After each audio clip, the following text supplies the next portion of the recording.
Hello everybody, it's Claire with another art journal video. So in this page I'm using one stencil as a focal point in 3 places.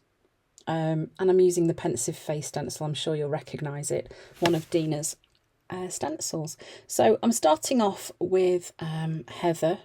I always want to call it lavender, I don't know why. Heather paint, just on getting some of that straight onto my page. And then this is orchid. That's one of the more recent colours that Dina's released, and again just popping some of that on the page too. Not left a great deal of space on this page, but I'm not bothered. This is one of my favourite named stencils, angled paint blobs. I'm just removing some paint through that, but you have to be a little bit careful if you've not added any clear gesso onto the page, as if you rub too hard it will lift some of the surface of the page away. So don't rub too vigorously. But it did remove a little bit, and then because my baby white was a little bit wet, I then just had to blot it gently with a piece of kitchen roll just to lift some of that excess moisture off the page. So I've already got a bit of pattern onto the background, and that's a really quick and easy way to do that. So this is another Dina stencil, and this one is called Mosaic Cobblestone. Again, I'm using the heather paint through this, so just overlapping where some of the colours are, adding some stenciling onto there. And the next thing I'm going to do is add some drips of Dylusions ink spray, and it's the crushed grape one that I'm adding here. So I'm just wanted to get some more colour on the page, some more things happening, I guess, really. But using the same colour palette, so I'm going for quite a monochromatic theme with this page. And then, so that I didn't waste any of that ink that had dripped onto my glass mat, I then just got some book pages and just kind of mopped it up. And then they will just go into my collage fodder folder to be used. I can add more things onto those, or even just use them as they are. Okay, so once that was dry, I then decided that I think I'm going to add some splatters as well using the same ink. Yeah. Just adding a few splatters of that lovely rich purple crushed grape colour. Okay, so then I've got some syrup paint and I've watered it down, and I'm just doing a bit of a colour wash onto these sheets of music paper and book paper. As you can see, they're quite thirsty, using quite a lot of it. So there's just a little bit of paint and then a very wet brush and just watering that paint down. Oh, I'm actually spraying it there, but you can also just as easily do it with a really wet brush. And I'm just getting a bit of colour onto those pages because I think I'm going to use them for some collage on my page, just to reintroduce a little bit of that craft background, which has mostly disappeared. Okay, so then they get given a really good dry so that they're not at all damp.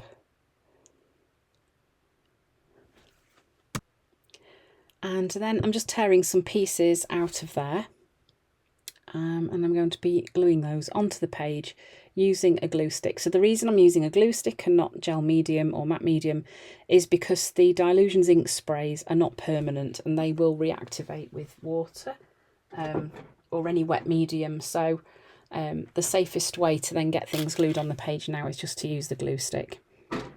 So that's what I'm doing.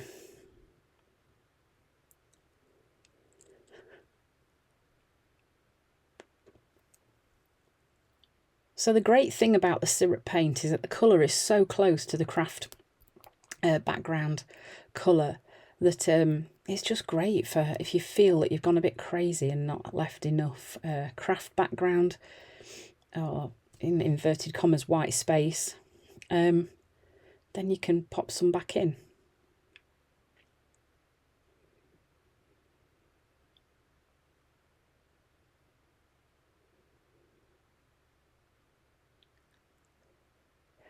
Okay, so this stencil is called Pieces, and I've just added a little touch of that stenciling onto the page using what was left of the craft watered down paint that was on my glass mat. So then I'm just lining up the pensive face stencil, and I do actually use black paint here. So starting off, the first image is going to be quite dark, And then each subsequent image that I do, I try to tone it down so it's a little bit lighter.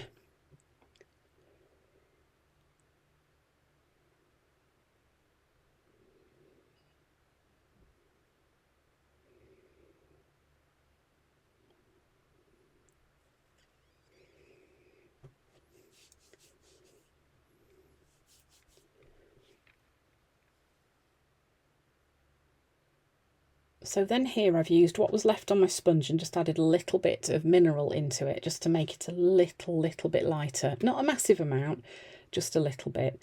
And then the same again for this next one, using what's on my sponge and just mixing in the mineral just to make it a lighter shade. So almost like the faces are fading away into the background.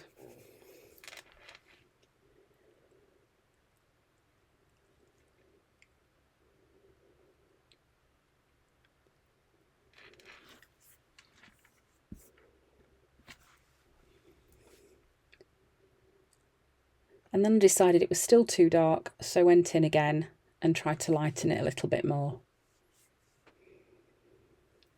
Now, next I'm using the Sprouts mask and I'm just adding some floral elements onto the page. So here I am using white. The reason I'm using white is so that it's a great contrast with the dark black, and it just kind of lightens up that foreground a little bit too. And I'm trying to do these flowers coming in at different angles so that it's not all the same, and it just breaks it up a little bit too. And then you notice that I'm going along the edge of the page and just adding, it almost looks like a bit fogged, doesn't it? Adding like a sort of blended edge to the page there too, just to kind of cut down on how harsh those black images are. And then I'm doing my mark making, adding lots of dots, do them in different colours as well. So just kind of grounding those images that I've just put on, those flowers, making them feel like they belong on the page. And then here I'm using the Signo Uniball in white, and I'm just adding in the petals to these flowers and doing it in quite a loose, sketchy way. Not particularly worried about the lines being neat and tidy, but just sketching those on.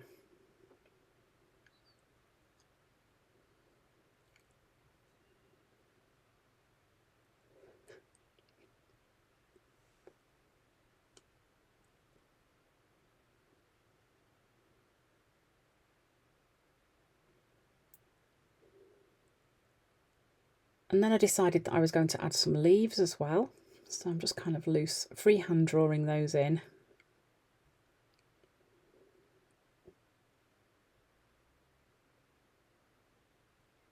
And then I'm using a coloured pencil, and I'm just doing a bit of journaling onto the black.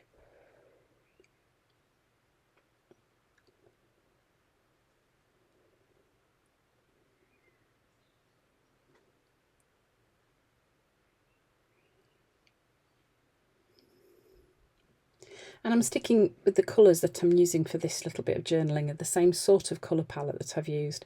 And then here I decided that that third image was too dark, so I went in with a baby wipe and just lifted a little bit of the paint away, just to push that last one a little bit further into the background. Now that already was dry, and I think I was quite lucky really that I was able to lift some of that paint off, but it did work, and it just shows that sometimes it is worth trying, because it'll either work or it won't. And if it doesn't work, it doesn't matter, you've not lost anything. And if it does, well then that's, you know, that's what you were wanting to do, so that's all good. So initially you might have noticed that I'd done an even number of flowers, and that was obviously bugging me, because then I've gone in and made it an odd number. It definitely works better, it's more balanced, and odd numbers on pages are very pleasing to our eyes. We like to see odd numbers of things. So I kind of must have done that instinctively, because I don't actually remember thinking I must have an odd number of flowers. So then for my words here, I'm just using some craft cardstock and then this lovely little stamp letter set that I've got. I think I got it off eBay. I've had it quite a long time, but you can pick these up all over the place. And some archival ink, and I'm just stamping my words onto here. So these are going to be cut out, and I think I mount them onto some card and white paper, and then they get stuck on the page. It is a bit of a long job. stamping those. You have to do it really carefully so you don't get all the little marks around them. And then I'm just sticking those in place using some double-sided tape.